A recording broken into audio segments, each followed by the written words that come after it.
The room applauded when they thought she had lost everything. More than 600 employees sat inside the grand assembly hall of Hayes Innovations, watching a moment they never believed they would witness. The enormous auditorium stretched beneath glowing lights and towering digital screens displaying the company logo that had become recognized across the country. Executives occupied the front rows. Department leaders sat behind them. Hundreds of employees filled every remaining seat. The atmosphere carried the energy of an important announcement. Yet nobody expected the announcement that appeared on the screen behind the stage. A single line of text illuminated the room. Leadership transition meeting. Conversations immediately quieted. Curious glances moved from one row to another. At the center of the stage stood Richard Coleman, interim board chairman. His dark suit looked flawless beneath the lights. His posture radiated confidence. He appeared completely comfortable holding the attention of the entire company. Behind him, several senior leaders sat with carefully controlled expressions. Near the front row sat Monica Hayes. The black woman who had founded the company 21 years earlier remained completely still. She wore a simple navy blazer and sat with her hands folded calmly in her lap. Employees occasionally glanced toward her, expecting some indication of what was happening. They found none. Monica's expression revealed nothing. Richard stepped closer to the microphone and cleared his throat. The room became silent. "Thank you all for being here," he began. His voice echoed through the auditorium. "Today marks the beginning of a new chapter for Hayes Innovations." Several executives nodded. Others exchanged brief smiles. Richard continued speaking about growth, change, and leadership evolution. The words sounded polished, rehearsed, strategic. Employees listened carefully, unsure where the speech was leading. Then Richard finally reached the moment he had been building toward. After careful consideration, he announced, "The board has determined that new leadership is necessary for the future success of this organization." A ripple of confusion spread across the audience. People shifted in their seats. Some looked toward Monica. Others looked toward the executives seated behind Richard. The tension became visible. Richard paused deliberately. He appeared to enjoy the suspense. "Effective immediately," he continued, "Monica Hayes will no longer serve as Chief Executive Officer." Silence struck the auditorium. Absolute silence. Employees stared toward the stage as though they had misheard him. Several managers exchanged shocked looks. A few people instinctively turned toward Monica. One employee near the back dropped a notebook. The sound seemed unusually loud in the stillness. Nobody moved. Nobody spoke. Monica remained seated exactly where she had been moments earlier. Her posture did not change. Her expression did not change. Even her breathing appeared steady. Richard watched the audience absorb the announcement.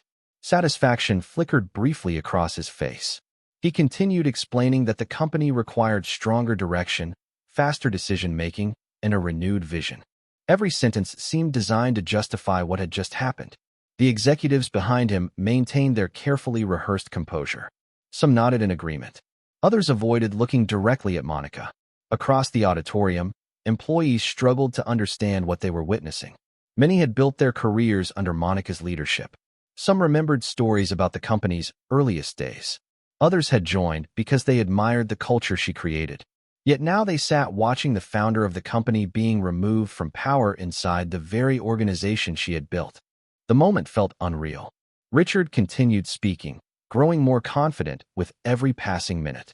He described future initiatives, leadership restructuring, strategic priorities. His voice carried the certainty of someone who believed victory was already secured. Through it all, Monica sat quietly in the front row beneath the glow of the stage lights. She never interrupted. She never protested. She never argued. Instead, she listened. And while the entire room focused on the announcement unfolding before them, almost nobody noticed the small leather folder resting on Monica's lap. The folder remained closed, unremarkable, silent. Yet before the evening ended, it would change everything. The silence inside the auditorium lingered long after Richard Coleman finished his announcement. Employees remained frozen in their seats, struggling to process what they had just heard. Some stared toward the stage. Others looked directly at Monica Hayes. The founder of the company sat quietly beneath the glow of the overhead lights, her expression calm despite the extraordinary circumstances unfolding around her. Most people expected outrage. They expected disbelief. Some expected tears. Instead, Monica simply listened. That reaction unsettled the room almost as much as the announcement itself. Richard continued speaking as though the outcome had already been accepted. Charts appeared on the giant screens behind him. Future organizational plans. New leadership structures. Revised executive responsibilities. Every slide suggested preparation. Every word suggested certainty. Yet throughout the presentation, Monica remained remarkably still. The small leather folder stayed closed on her lap. Several employees noticed it. None understood its significance. Across the auditorium, whispers slowly began spreading between rows. A software engineer leaned toward a colleague and quietly asked whether the board actually had the authority to remove the founder.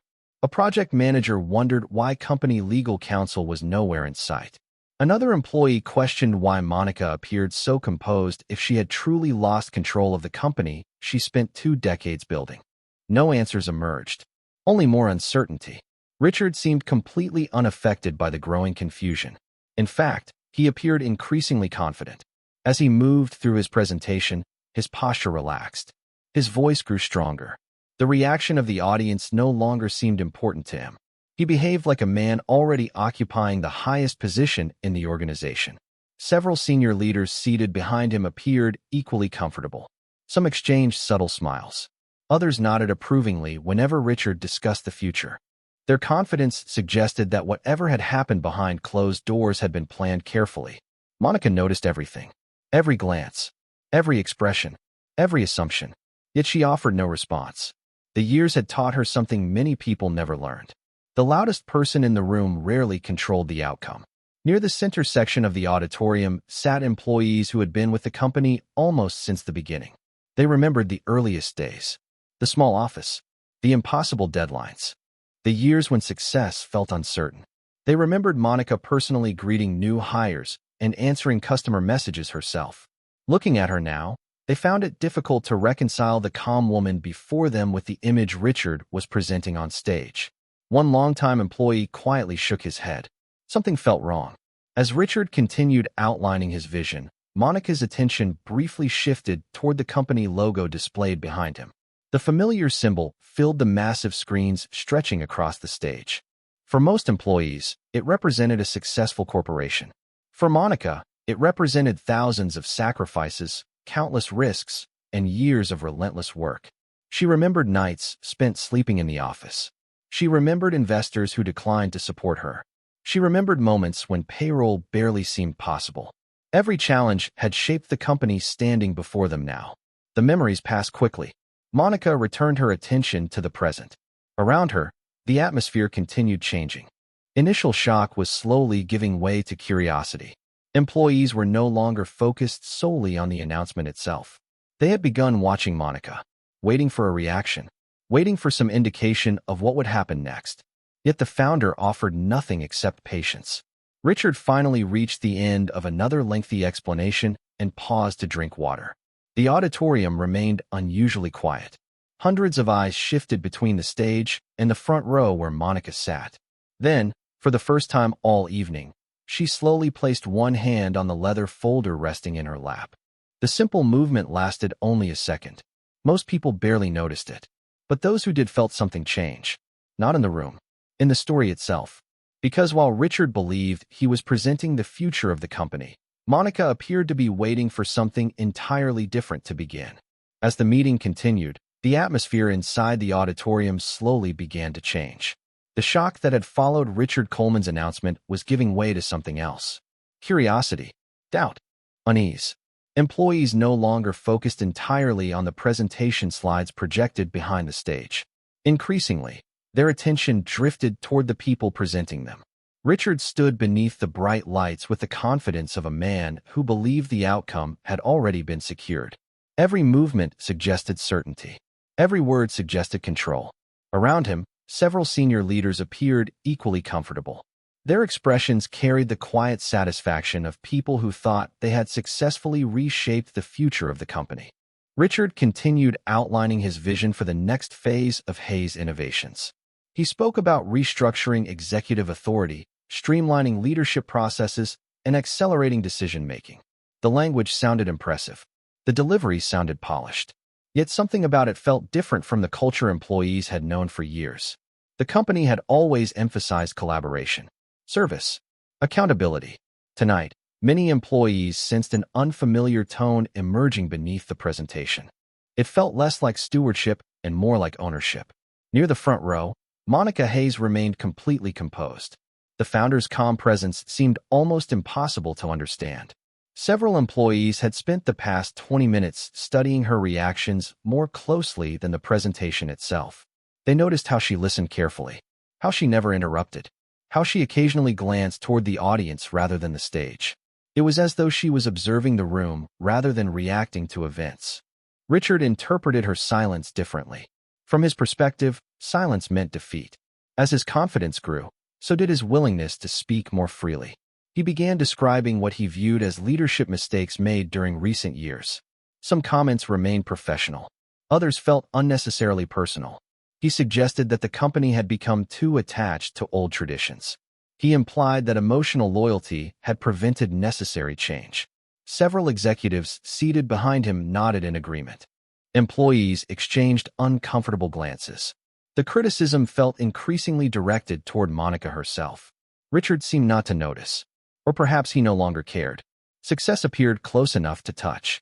Across the auditorium, a young engineer who had joined the company 5 years earlier quietly remembered his first meeting with Monica. He remembered how she had personally welcomed new employees during orientation. Nearby, a department manager recalled receiving support from Monica during a difficult family emergency years earlier. Similar memories surfaced throughout the room. Small moments, human moments. The kind that never appeared in annual reports but shaped company culture nonetheless. As Richard continued speaking, the contrast between the two leaders became increasingly visible. One stood on stage claiming authority. The other sat quietly carrying it. The distinction was subtle, but employees were beginning to feel it. Behind the scenes, members of the executive group seated near Richard had already started behaving as though a transition had been completed. Some checked messages related to future staffing changes. Others discussed upcoming leadership responsibilities. Their confidence bordered on celebration. One executive even smiled while reviewing a draft organizational chart on a tablet. None of them appeared concerned. None appeared uncertain. None seemed to consider the possibility that the story unfolding before them might not be finished. Monica noticed those details as well. Years of leadership had taught her to observe what people revealed when they believed victory was guaranteed. Those moments often exposed character more clearly than any interview or performance review. Her gaze briefly settled on the leather folder resting in her lap. The folder remained closed. Quiet. Patient. Much like Monica herself. On stage, Richard approached what appeared to be the conclusion of his remarks. The audience listened in near silence. Yet beneath that silence, expectations were beginning to shift. Employees no longer looked defeated. They looked watchful. The room felt suspended between two versions of reality. One version belonged to Richard. The other had not revealed itself yet. And somewhere between them, the future of Hayes Innovations waited to be decided. Richard Coleman could feel the room slowly shifting in his favor, and the sensation seemed to energize him. He stepped away from the podium and began moving across the stage with increasing confidence. The giant screens behind him displayed organizational charts and future leadership structures. New names occupied positions of authority. New reporting lines stretched across the diagrams. The message was unmistakable. A different era had already begun. At least that was what Richard wanted everyone to believe. Employees watched quietly as he outlined his plans. Some took notes. Others simply listened. Yet the deeper the presentation moved into specifics, the more noticeable one detail became. Richard spoke constantly about power, efficiency, and control. He spoke very little about people. The distinction was subtle at first, then impossible to ignore. Hayes Innovations had always been known for its culture. Employees often described the company as demanding but deeply human. Customers trusted the brand because they trusted the values behind it. For years, those values had served as the foundation of the organization's success. Yet during Richard's presentation, words like respect, service, and integrity appeared less frequently than words like authority, restructuring, and compliance. Several employees exchanged uneasy glances. Something felt different. Near the front row, Monica Hayes remained completely composed. She listened with the same patience she had displayed all evening. Her hands rested lightly on the leather folder. Occasionally, she looked toward the audience rather than the stage. She seemed more interested in observing reactions than defending herself. That calm unsettled some people. Others found it strangely reassuring. A founder who had spent 21 years building a company did not usually behave like someone who had just lost everything. Richard, however, interpreted her silence as surrender. The longer Monica remained quiet, the more confident he became. Eventually, he paused beside the giant screen and gestured toward one of the executive charts. Strong organizations require decisive leadership, he said. For too long, difficult decisions have been delayed because of emotional attachment to outdated structures. The statement hung in the air. Several executives behind him nodded. A few even smiled. Employees shifted uneasily in their seats. The criticism no longer felt indirect. It felt personal. Richard continued. He described leadership as though it were ownership. He described authority as though it were entitlement. With every sentence, he revealed more about himself than he seemed to realize. Monica noticed that too. Years earlier, when she first started the company, she had learned a simple lesson. People often revealed their true priorities the moment they believed nobody could challenge them. The lesson had proven reliable. Tonight was no exception. Near the center section of the auditorium, longtime employees quietly remembered the culture Monica had built. They remembered company volunteer projects, educational programs, emergency assistance funds for employees facing hardship. None of those initiatives had appeared in Richard's presentation. The omission felt significant. On stage, Richard approached what appeared to be the final section of his remarks. He looked toward the audience with visible confidence. The executives behind him appeared equally comfortable. Several had already begun acting like members of a new administration. One reviewed future staffing notes. Another exchanged messages on a tablet. A third quietly discussed upcoming executive responsibilities with a colleague. None of them noticed Monica slowly opening the leather folder resting on her lap. The movement was small, deliberate, almost invisible from a distance. Inside sat a neatly organized collection of documents. Nothing dramatic, nothing theatrical, just facts, agreements, signatures, corporate records, the kind of papers capable of changing entire conversations. Monica glanced at the first page before closing the folder once again. Then she looked toward the stage. Richard was still speaking, still celebrating a victory that seemed increasingly complete. Around him, the giant screens glowed brightly beneath the auditorium lights. Yet somewhere beneath the confidence, beneath the applause, and beneath the carefully constructed narrative being presented to hundreds of employees, another reality waited quietly for its turn to speak. The further Richard Coleman moved into his presentation, the more convinced he became that the evening belonged to him. The hesitation that had existed at the beginning of the meeting had almost completely disappeared from his demeanor. He stood beneath the bright stage lights like a man introducing a future he already controlled. Behind him, the giant screens displayed forecasts, executive charts, and strategic roadmaps extending years into the future. Every slide placed him closer to the center of the company. Every transition seemed designed to reinforce a single message. Change was coming, and he intended to lead it. Employees listened quietly. Some remained skeptical. Others appeared uncertain. A few even seemed persuaded by the confidence radiating from the stage. Richard understood the power of perception. If people believed an outcome had already been decided, they often accepted it before questioning whether it was legitimate. Tonight, he appeared determined to use that principle to his advantage. Monica Hayes remained seated in the front row. The leather folder rested quietly beside her. Her expression had not changed. While Richard presented his vision, she watched the audience. Years of leadership had taught her that moments of pressure revealed the character of entire organizations. She saw concern in some faces, confusion in others. She also saw something encouraging. People were thinking. They were not blindly following the loudest voice in the room. They were paying attention. On stage, Richard moved toward what felt like the emotional climax of his presentation. His tone became more personal, more direct, more confident. He began speaking openly about Monica's leadership legacy. At first, the comments sounded professional. Then they gradually became sharper. He suggested the company had become too attached to its founder. He implied that loyalty had clouded judgment. He described Monica as a leader whose greatest contributions belonged in the past rather than the future. The room grew noticeably uncomfortable. Several employees lowered their eyes. Others exchanged uneasy glances. The criticism felt unnecessary. Richard already had the stage. He already had the announcement. Yet he continued pushing forward as though victory alone was not enough. He wanted validation. He wanted agreement. Most of all, he wanted the audience to accept his version of the story. Monica listened without interruption, not because the words carried no weight, because reacting to them would only strengthen the narrative Richard was trying to create. Calmness had always been one of her greatest advantages. She understood something he did not. Confidence built on assumptions often collapsed under facts.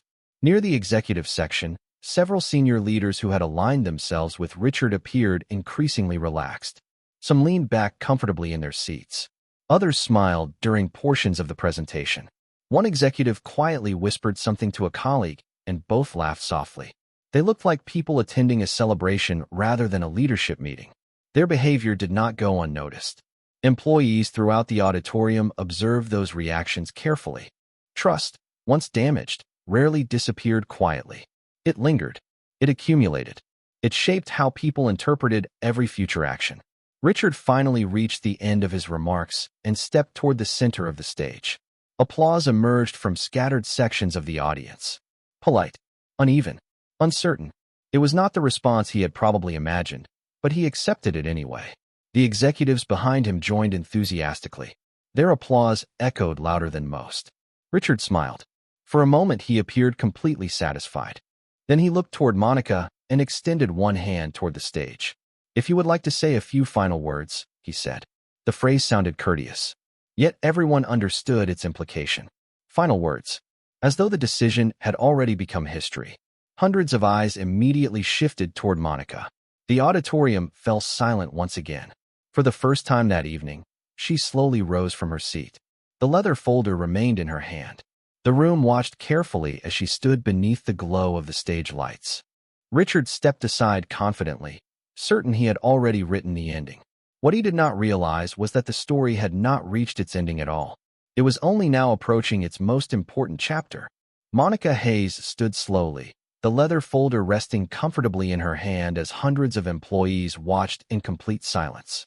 Richard Coleman stepped aside with the confidence of a man who believed the evening had already reached its conclusion. Yet Monica did not immediately walk toward the microphone.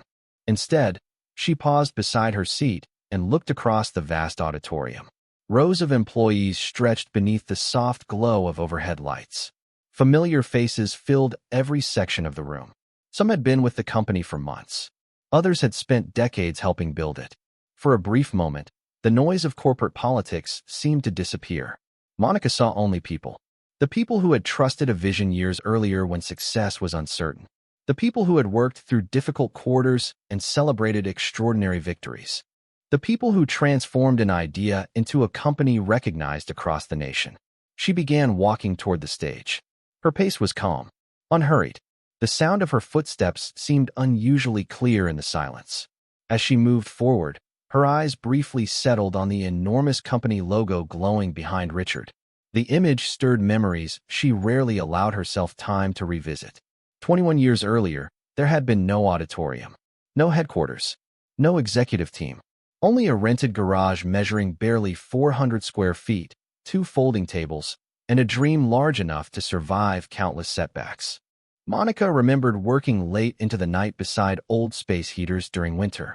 She remembered assembling product shipments herself because there was no budget for additional staff. She remembered investors who smiled politely before declining every proposal. More than once, people told her the company would never succeed. More than once, people assumed she did not belong in rooms where important decisions were made. Yet every challenge became fuel. Every doubt became motivation. The memories passed through her mind like distant reflections on glass. By the time she reached the stage steps, her focus had returned completely to the present. Employees watched her closely. Some appeared worried. Others looked hopeful. Many simply seemed confused. Nobody knew what would happen next. Monica climbed the short staircase leading to the stage and paused near the podium. She did not immediately reach for the microphone. Instead, She turned slightly toward the enormous windows lining one side of the auditorium. Beyond the glass, evening had settled across the city. Thousands of lights shimmered against the darkening skyline. The view reminded her of countless nights spent working long after everyone else had gone home. Nights when the future seemed uncertain. Nights when perseverance mattered more than confidence. Richard remained nearby, maintaining a composed expression. The executives seated behind him watched carefully. Several appeared impatient. They expected a farewell speech, perhaps a gracious resignation, perhaps a final reflection before stepping away. Monica offered neither. She simply stood beneath the lights, looking out across the audience. The room felt suspended between two realities. One reality had been presented for nearly an hour. The other remained hidden just beneath the surface. Monica gently placed the leather folder on the podium. Her hand rested on it for a moment. Not dramatically, not theatrically, almost thoughtfully. The simple gesture attracted immediate attention. Employees noticed it. Executives noticed it. Even Richard's confident expression seemed to tighten slightly for the first time all evening. Something had shifted. Nothing visible had changed, yet the atmosphere felt different. The certainty that had carried Richard through the presentation no longer filled the room quite so completely. Monica finally stepped closer to the microphone. Hundreds of employees leaned forward almost instinctively. The city lights shimmered beyond the glass. The company logo glowed behind the stage. And for the first time that evening, it felt as though the real meeting was about to begin. Monica Hayes rested both hands lightly on the podium and allowed the silence to settle across the auditorium. Hundreds of employees watched her. Richard Coleman stood only a few feet away, maintaining a confident posture despite the subtle shift that had begun spreading through the room.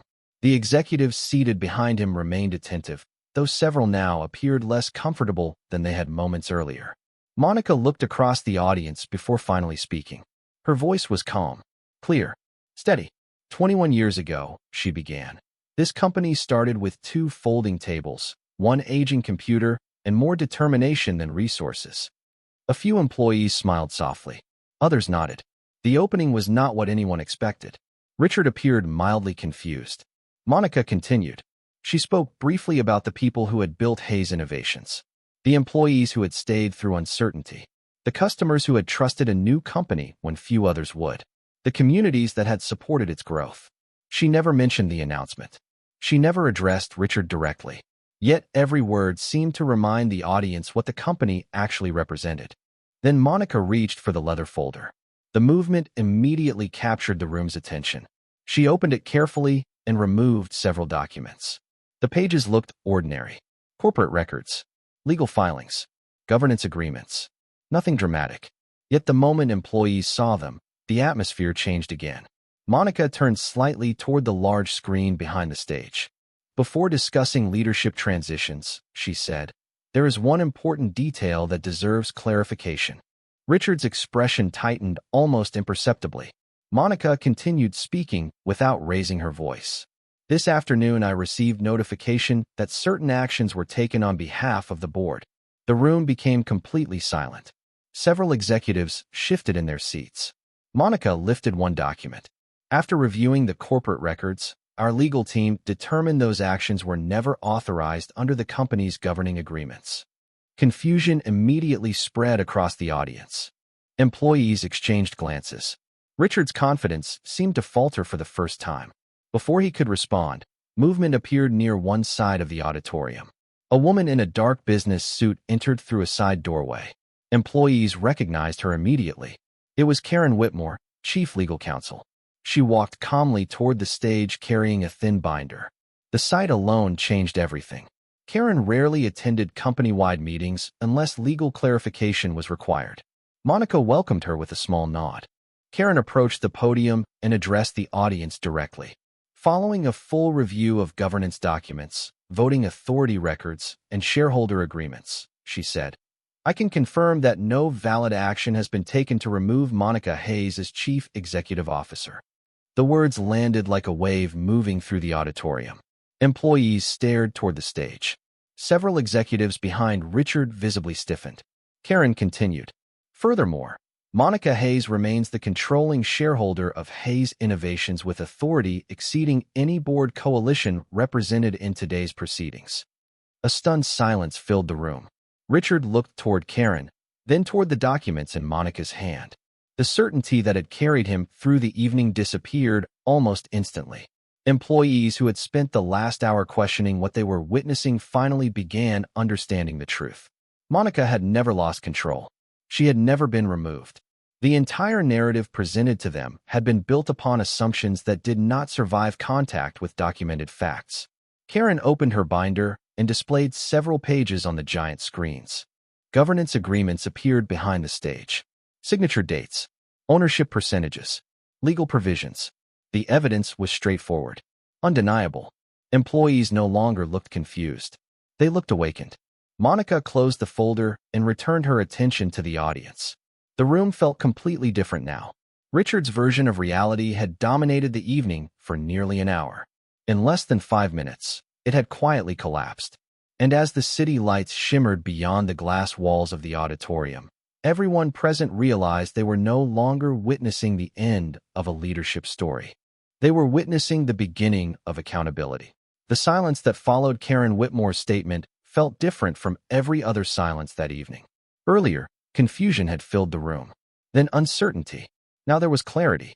Hundreds of employees sat motionless as the governance documents remained displayed across the massive screens behind the stage. Ownership percentages, voting authority provisions, signature records, facts. Simple facts that had quietly dismantled an entire narrative. Monica Hayes stood beside the podium with the same calm composure she had maintained throughout the evening. She did not appear triumphant. She did not appear angry. If anything, she appeared disappointed. Richard Coleman remained near the center of the stage. For the first time since the meeting began, he seemed unsure of what to say. Several executives seated behind him looked equally unsettled. The confidence that had defined their expressions earlier had vanished. Employees noticed the change immediately. Monica waited patiently until the room settled completely. Then she stepped closer to the microphone. "Leadership is not measured by how much authority someone claims," she said quietly. "Leadership is measured by responsibility." The words echoed throughout the auditorium. Nobody interrupted. Nobody looked away. Monica continued. She explained that during the previous 18 months, multiple internal reviews had identified serious concerns regarding executive conduct, governance compliance, and organizational culture. Independent auditors had documented repeated attempts to bypass established procedures. Employee surveys had revealed growing concerns about transparency and accountability. Several investigations had already been underway long before the events of that evening. Employees listened carefully. Many had sensed cultural changes, but never understood their source. Now the pieces were beginning to fit together. Monica never raised her voice. She never attacked anyone personally. She simply presented facts. One document after another appeared on the screens. Internal findings, governance recommendations, compliance reports. Each record painted the same picture. The issue had never been disagreement. The issue had been trust. Monica paused briefly before continuing. A company can survive difficult markets. A company can survive mistakes. But no company survives when leadership stops respecting the responsibilities attached to power. The statement settled heavily across the room. Several employees lowered their eyes thoughtfully. Others nodded. Near the stage, members of the executive group sat in complete silence. The reality they had expected to control now stood exposed beneath the bright auditorium lights. Monica turned toward Karen, who handed her another folder. Inside were final recommendations prepared jointly by legal counsel, governance advisors, and the board members who had remained independent throughout the review process. Monica opened the folder and looked across the audience. "Effective immediately," she said, "the leadership review process is concluded." The room seemed to stop breathing. The executive officers who participated in unauthorized governance actions will no longer serve in leadership positions at Hayes Innovations. No applause followed. No celebration. The moment felt too significant for either. Employees simply listened. Monica continued reading the decisions calmly and professionally. Each action had been reviewed. Each decision had been documented. Each outcome followed established company policy. The process was orderly, respectful, final. Richard stared toward the stage floor without speaking. The executives behind him appeared equally subdued. Yet Monica never humiliated them. She never invited the audience to judge them. She never treated them the way they had treated her. Instead, she demonstrated the standard she expected from leadership. Accountability without cruelty. Consequence without humiliation. When the final decision had been announced, Monica closed the folder and stepped back from the microphone. The city lights beyond the glass walls shimmered against the night sky. The company logo glowed quietly above the stage. Around the auditorium, employees understood they had witnessed something far more important than a power struggle. They had witnessed a lesson about character. And for the first time all evening, the future of Hayes Innovations felt secure again. The meeting ended without celebration. There were no triumphant speeches, no dramatic gestures, and no victory lap around the auditorium. Instead, a quiet stillness settled across the room as employees slowly absorbed everything they had witnessed. The giant screens behind the stage faded back to the familiar company logo. The governance documents disappeared. The legal reports vanished. What remained was something far more important. Perspective. Monica Hayes stood near the podium for a few moments after the final announcement. Employees remained seated, not because they had been asked to stay, but because nobody seemed ready to leave. The evening had begun with uncertainty and ended with clarity. For many people in the room, it felt like more than a corporate meeting. It felt like a lesson. Eventually, Monica stepped away from the microphone and thanked everyone for their patience, professionalism, and commitment to the company's values. Her remarks were brief. She did not revisit the events of the evening. She did not criticize those who had opposed her. She did not attempt to justify the decisions that had been made. The facts had already done that. When she finished speaking, employees slowly rose from their seats. Some nodded respectfully as she passed. Others offered quiet smiles. Several longtime team members appeared emotional. Not because Monica had won, because the culture they believed in had survived. As the auditorium gradually emptied, the noise of conversation faded into distant echoes. Monica remained behind for a few moments. The stage lights still illuminated the room with a warm glow. The city skyline beyond the glass walls shimmered beneath the night sky. Thousands of lights stretched across the horizon like reflections on dark water. Monica looked toward the company logo suspended above the stage. For a brief moment, she remembered the earliest version of that symbol sketched on a notepad years ago. Back then there had been no headquarters, no executives, no shareholders, only hope. She smiled softly at the memory. Then she picked up the leather folder and walked toward the exit. The hallways outside the auditorium were nearly empty. Most employees had already returned home. A few remained in small groups discussing the evening's events. As Monica passed, conversations paused. People greeted her with quiet respect. She returned every greeting with the same warmth she had always shown. Near the main lobby, she stopped briefly beside a display showcasing milestones from the company's history. Photographs filled the glass case. Product launches, community programs, employee volunteer projects, moments that mattered. Looking at those images, Monica realized that none of the company's greatest achievements had been created by a single person. Success had always been collective. Leadership simply carried the responsibility of protecting it. She continued toward the front entrance. Outside, the night air felt cool and calm. The headquarters tower rose behind her, its windows glowing against the dark sky. Inside those walls, work would continue tomorrow. New leaders would step forward. New challenges would emerge. New opportunities would arrive. That was the nature of every organization. Yet one thing felt different now. Trust had been restored. Monica paused at the bottom of the entrance steps and looked back one final time. The company logo reflected faintly against the glass facade. The image seemed smaller than it had earlier, yet somehow more meaningful. Not because it represented power, because it represented purpose. After a few seconds, she turned and began walking toward the city lights. Her footsteps echoed softly along the sidewalk before disappearing into the night. Behind her, the headquarters remained standing beneath the stars, quiet and steady. And in that silence, there was no need for applause, no need for recognition. The lesson had already spoken for itself. True leadership was never about keeping power. It was about earning trust. And trust, once protected, could carry an organization farther than authority ever could.